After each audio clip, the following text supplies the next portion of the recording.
In this video, I want to be able to start the moving platform based off of an input trigger. In a previous tutorial, we actually went through how to test for input when we're inside of a trigger volume. I'll bring up the blueprint code for that right here. And all we're doing is inside of the level blueprint, we are testing to see if this is the first person character. If it is, and we have pressed E when we're inside of a trigger volume, and then we have a trigger volume inside of our level, right here, a box trigger.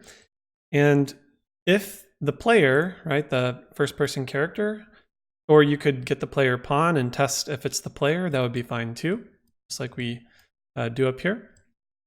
If it is the player and we entered, then open the gate, so allow us to receive input.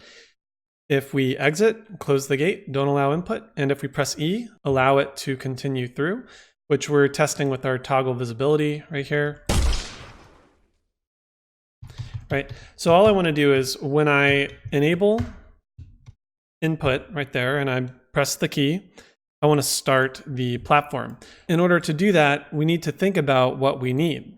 The first thing is that everything starts on begin play, right? So inside of our moving platform right here, we are just starting the movement. What I really want to do is open up to the designer whether or not this thing will start moving at the very beginning. The easiest way to do that is with a Boolean.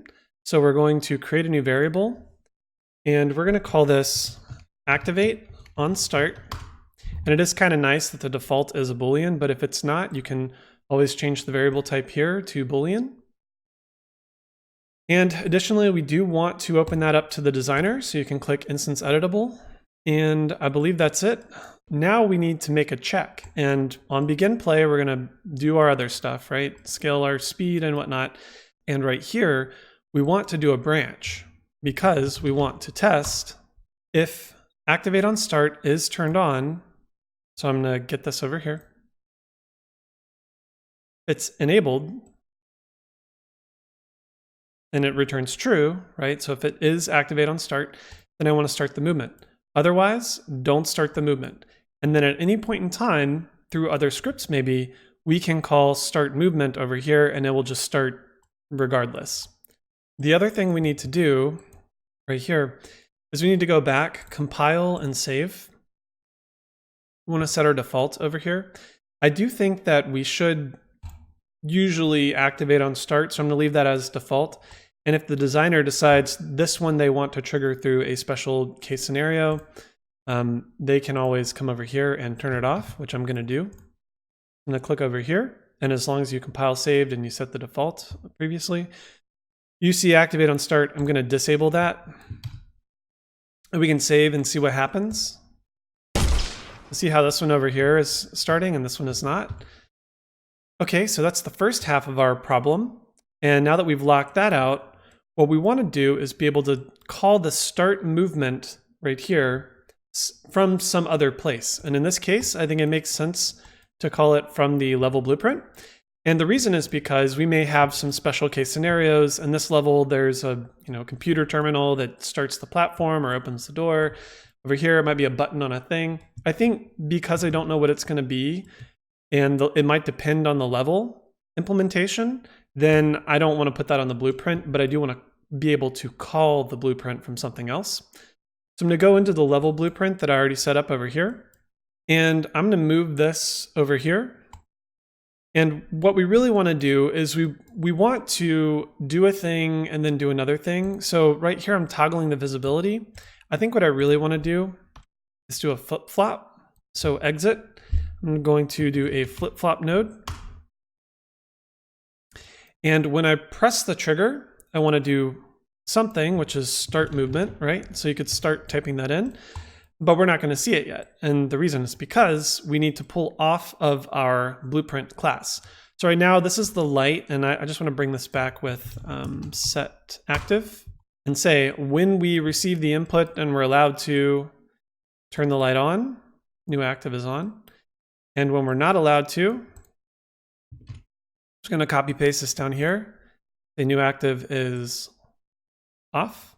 So this will be enable and this will be disable. And now from that, I'm going to pull off of this. And my first big issue is trying to figure out how do I call this event over here from my level blueprint. Now think about it. Your level blueprint has access to the instance of this blueprint object.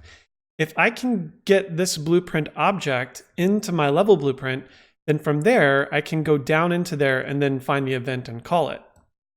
So I'm going to do that basically. I'm going to make sure that I have my blueprint object selected right here. And when I do, this platform that I want to activate, I'm just going to create a reference. So right click, create reference. I'm going to pull off of that. And if I start typing in start move, you'll see this call function, start movement. It will remember, I'm gonna click over here, it will remember the name of your custom event over here, which is pretty cool. I'm gonna compile, save that just in case over here. So just be aware of what you're naming things and name them appropriately to what it's doing. And right here, I wanna start the movement. Up to now, we should be able to start it. So I'm gonna save this and try it out. If I come over here and I press E, you can see we start it. And if we keep pressing E, you may notice that sometimes we can restart it.